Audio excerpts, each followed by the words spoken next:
Isso aconteceu comigo quando eu estava na quarta série. Agora tenho 42 anos. A internet como a conhecemos não existia naquela época, então infelizmente não tenho artigos de notícias para corroborar minha história, mas tenho uma memória muito vívida do que aconteceu naquele dia, o dia em que minha amiga quase perdeu sua inocência e possivelmente sua vida. Aqui está o contexto. Sempre tive um hábito muito estranho que mantenho até hoje, não sei o que causa isso, mas sempre andei na ponta dos pés.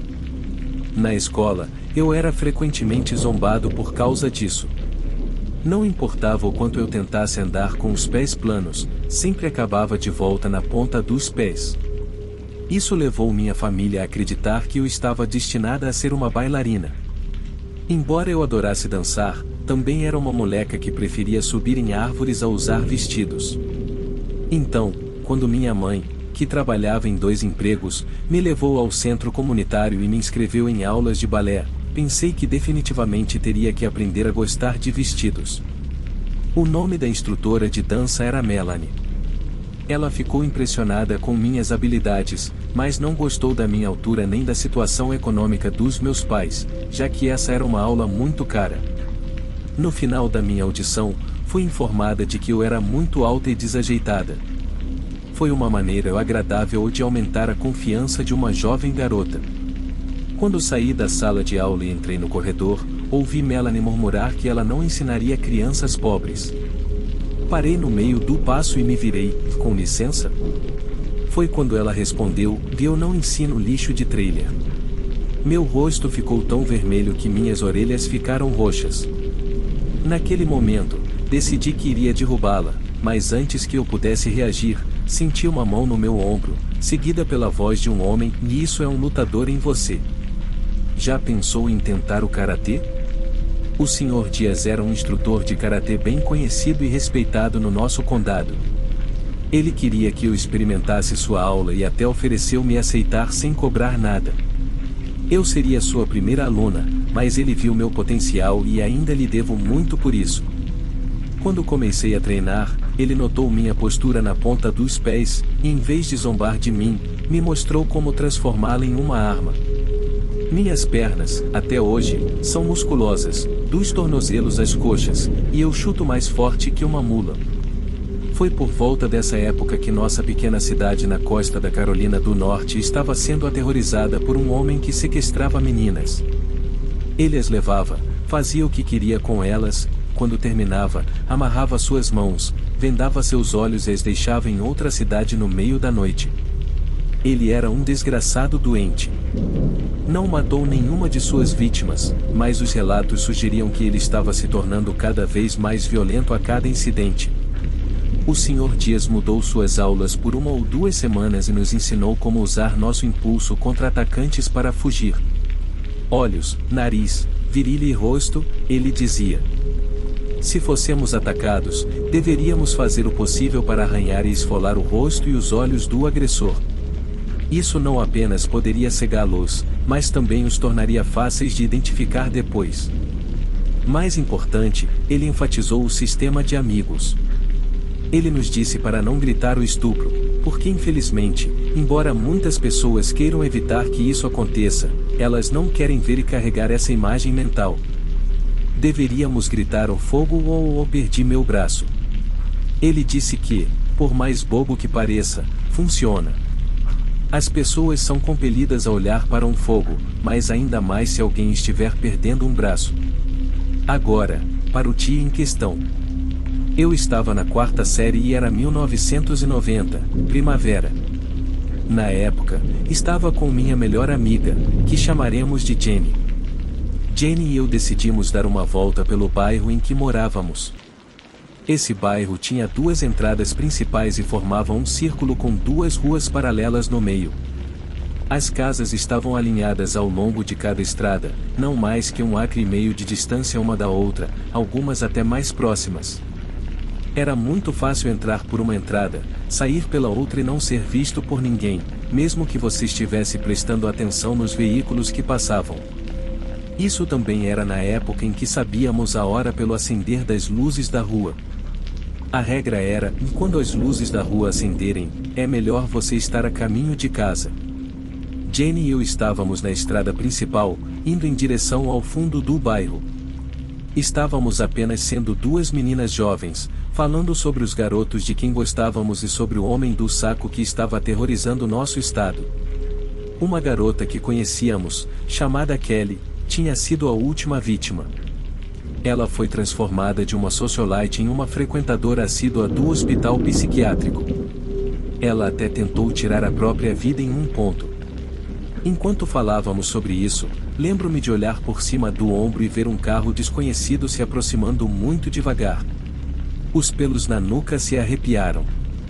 O carro era um Pontiac de cor marrom desbotada ou borgonha. O motorista me lembrava a Jeffrey Dahmer. Ele usava óculos com aro vermelho, tinha cabelo loiro encaracolado e um sorriso que me dava arrepios. A janela dele já estava aberta e ele parou o carro ao nosso lado. Olá, meninas. Estou tentando pagar minha conta de luz e não consigo encontrar o escritório. Vocês podem me dizer como chegar lá? Coincidentemente, a única companhia de eletricidade da nossa cidade ficava a menos de 1 quilômetro do nosso bairro. Na verdade, eu poderia ter atravessado o bosque e chegado à porta da frente. A única maneira de pagar ou ativar o serviço era no próprio escritório. De novo, esta era uma pequena cidade no início dos anos 90. O motorista continuou dizendo que precisava chegar lá para evitar que sua eletricidade fosse cortada. Sabendo que ele deveria ter estado lá antes, eu disse, de onde você paga para ativar o serviço, então é só ir até lá. Foi quando notei um mapa aberto ao lado dele, no banco do passageiro. Ele explicou que sua mãe tinha sido a responsável por ativar a eletricidade e ele era novo na área, recém-chegado de uma missão militar. Algo que achei estranho foi que o cabelo dele era um pouco longo demais para alguém do exército, e ele não tinha um adesivo de acesso à base. Existem duas bases militares perto de nós, em Camp Lejeune e Cherry Point. Ambos os meus avós serviram no exército. Você pode, por favor, me mostrar aqui no mapa? Ele chamou Jenny para perto do carro. Jenny, obviamente, não percebeu que algo estava errado. Olhei em volta e vi que não havia ninguém por perto e rapidamente voltei minha atenção para Jenny e o homem. A voz do Sr. Dias ecoou na minha cabeça, lute se não puder fugir. Algo ruim vai acontecer com Jenny se você não fizer nada. Assim que Jenny se aproximou o suficiente, um olhar de pura maldade se formou no rosto do homem. Imagine ver um humano se transformando em uma criatura demoníaca. Essa é a melhor maneira de descrever. Obrigada, querida, apenas aponte para mim bem aqui, ele disse, fixando os olhos nos meus e me dando um sorriso doentio. Foi quando eu rapidamente agarrei Jenny, espere, não se incline. O grito de Jenny ecoou pela rua quando olhei para cima e vi que o homem havia se inclinado sobre o banco do passageiro e segurava o braço dela. O carro começou a se mover lentamente enquanto ele lutava para puxá-la para dentro. Eu gritei enquanto envolvia meus braços em torno do corpo superior de Jenny. Puxei com toda a força que pude e sabia que cairia no asfalto, mas tudo bem, contanto que eu ainda tivesse Jenny. Nós duas caímos na estrada e doeu como um inferno, como eu previa. Nesse momento, alguns vizinhos ouviram nossos gritos e saíram de suas casas.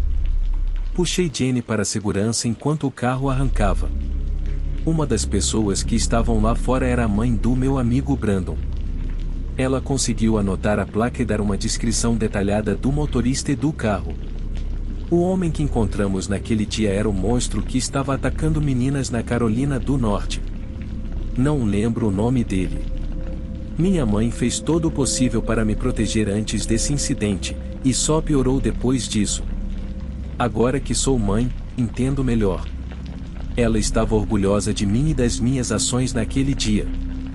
Jenny também ficou muito grata, e estou feliz em dizer que ela ainda está bem. A garota que mencionei antes, Kelly, serve como um exemplo do que poderia ter acontecido com ela se eu não tivesse intervindo naquele dia. Kelly teve uma vida difícil e não fala mais com ninguém. Não sei todos os detalhes, mas o monstro acabou sendo preso. As descrições do carro e do motorista coletadas no meu bairro ajudaram em sua captura.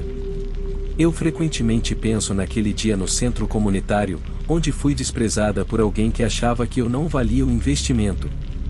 Mas, contra todas as probabilidades, o Sr. Dias viu potencial na menina alta e desajeitada que andava na ponta dos pés.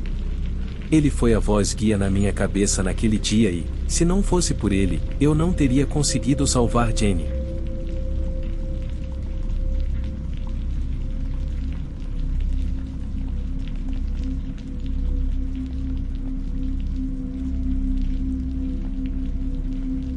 Isso aconteceu quando eu tinha apenas 7 anos.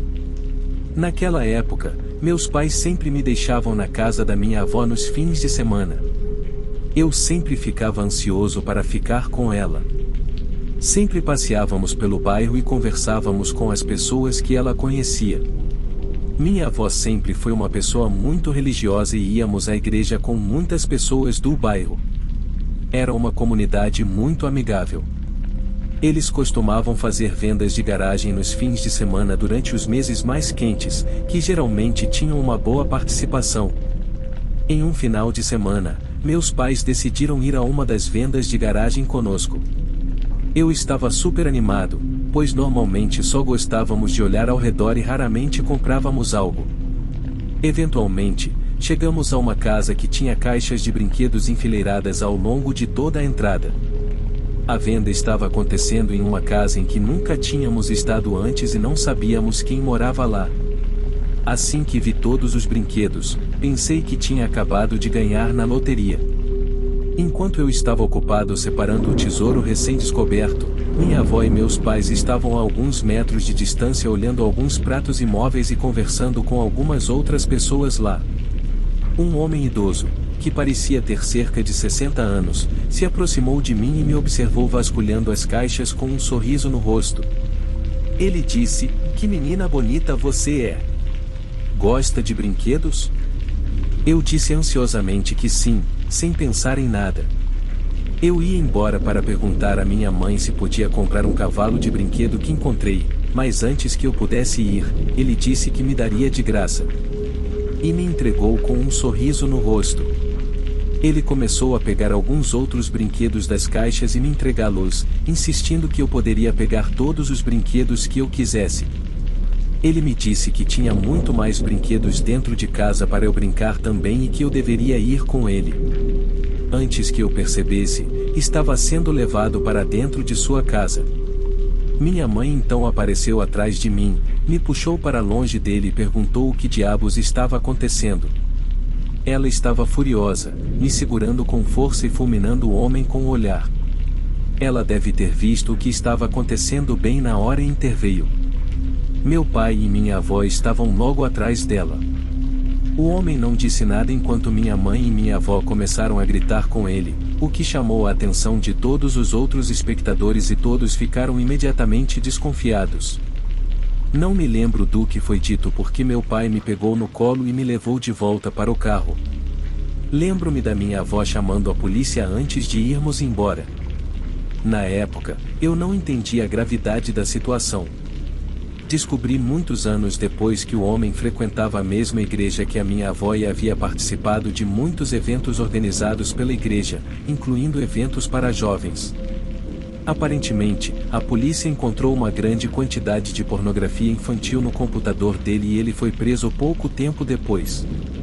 Tenho 19 anos agora e ainda fico arrepiado pensando no que poderia ter acontecido comigo se minha mãe não tivesse visto o que estava acontecendo. Graças a Deus, ela viu.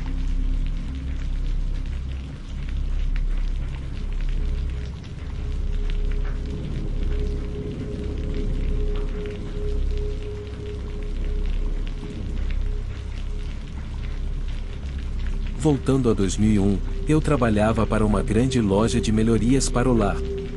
Digamos apenas que a empresa para a qual eu trabalhava tinha uma coisa com a cor laranja.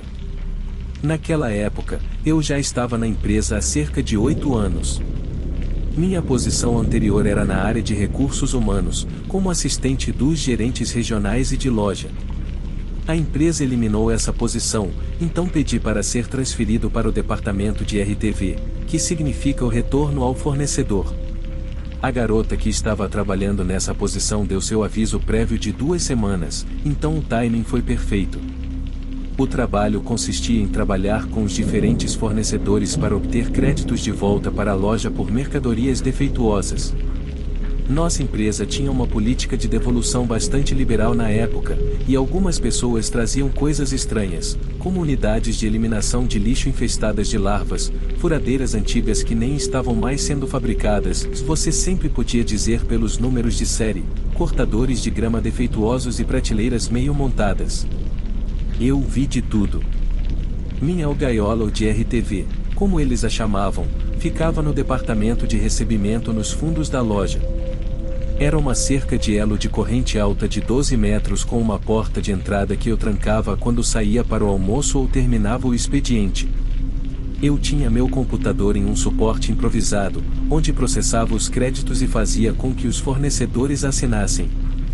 Não dava para ver dentro da gaiola de fora por causa de todas as dobras segurando as mercadorias defeituosas. Um dia, um fornecedor veio buscar algum revestimento com defeito. Eu estava em pé, de costas para o cara, enquanto ele inspecionava a mercadoria, tanto o produto quanto o meu. Aparentemente, então ele me disse: vou te dar crédito por tudo isso aqui. Eu estava prestes a me virar e dizer ótimo, obrigado, mas fiquei surpreso com um objeto enrugado de cor semelhante à carne saindo do zíper dele, e ele apenas ficou lá com as mãos nos quadris, para que eu soubesse que não acabará de cair. Me virei de volta para o meu computador e senti tontura. Pensei, e isso acabou de acontecer? Sem me virar novamente, entreguei a ele o papel de RTV para assinar, e ele disse: vejo você em algumas semanas. Levei um tempo na gaiola para me recompor e depois fui ao escritório do gerente e informei sobre a situação. Também liguei para o mod, eles gostam de seus acronimos, e a resposta dele foi: bem, o que você esperava? E então começou a rir. Como isso foi há 20 anos, vou adiante e digo que eu era bastante bonita naquela época, bronzeada, em forma, sempre com o cabelo e a maquiagem feitos, não importava como eu estivesse. Não esperava isso de alguém com quem eu tinha que fazer negócios. O mod insinuou que eu deveria esperar e aceitar tratamento assim de vez em quando e que eles não iriam fazer nada a respeito. Liguei para a empresa em que o exibicionista do cachorro-quente eu trabalhava e eles disseram: vamos investigar isso. Avance algumas semanas depois, e um colega de trabalho se aproximou de mim e perguntou: você ouviu que o cara do revestimento fez a mesma coisa com uma caixa registradora? Agora ele não pode mais voltar para a loja. Então, aquele filho de uma mãe não foi demitido, aparentemente. Olhando para trás, eu deveria tê-los processado. Eu provavelmente estaria rica agora. Talvez eu devesse ter apenas rido e dito: isso é tudo que você tem? Já vi maiores em bebês recém-nascidos. Mas o retrospecto sempre é 20 em 20. No momento, eu congelei, porque foi a última coisa que eu esperava que acontecesse.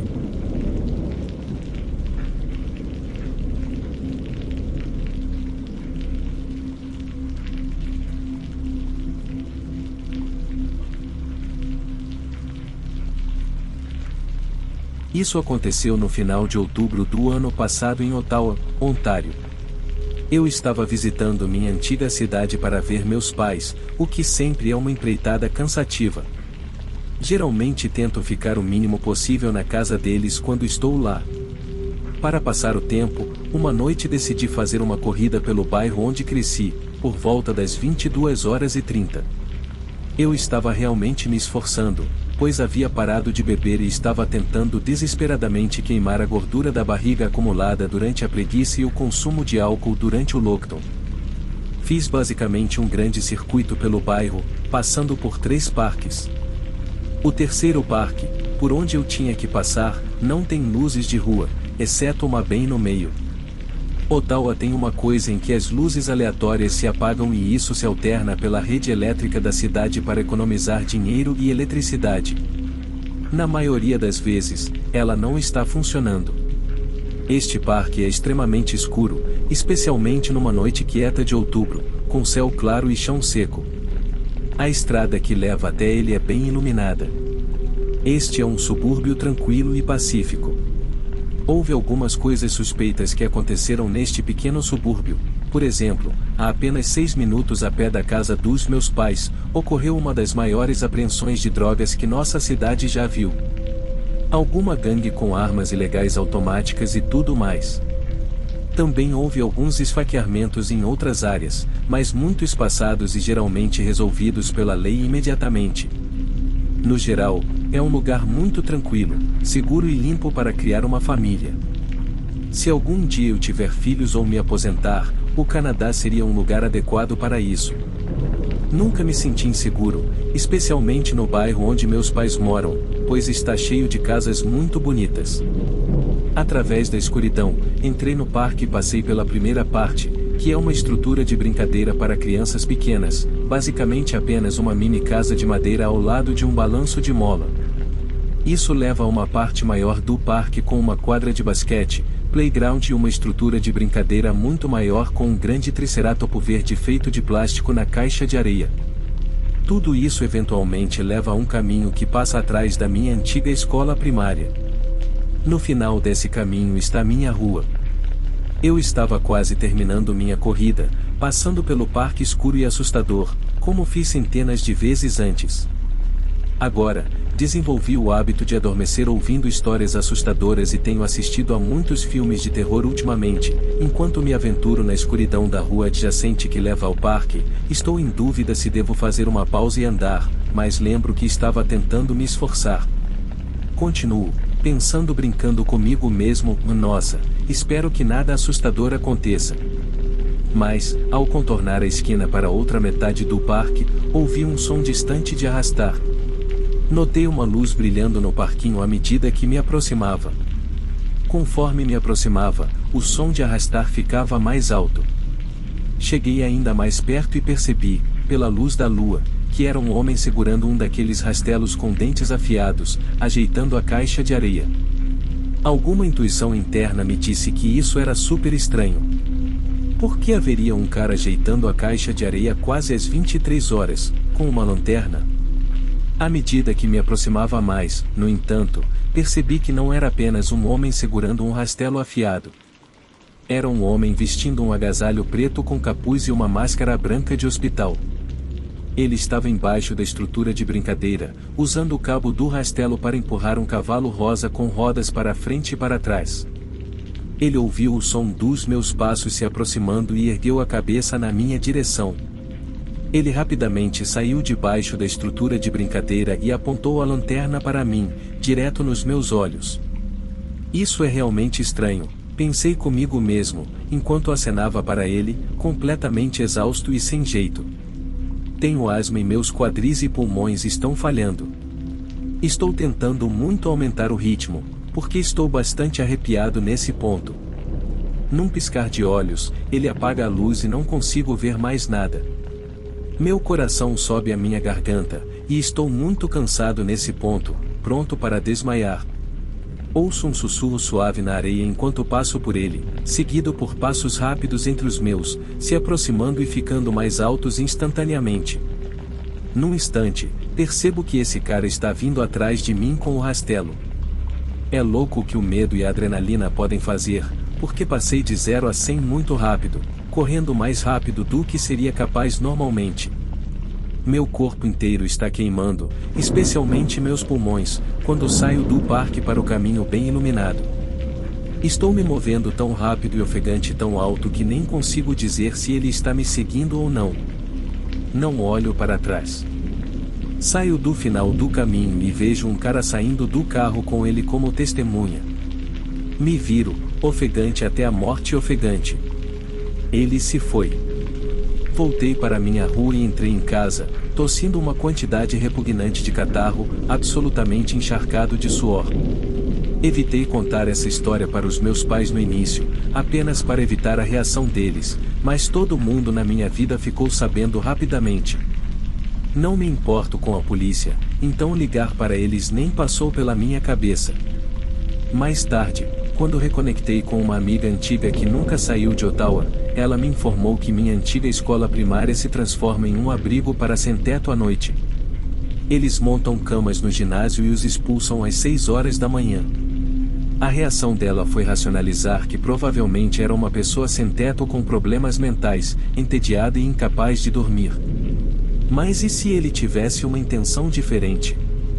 Ele estava esperando por um corredor passar? Ele estava tentando assustar as pessoas apenas por diversão? Ou ele realmente estava de mau humor e violento?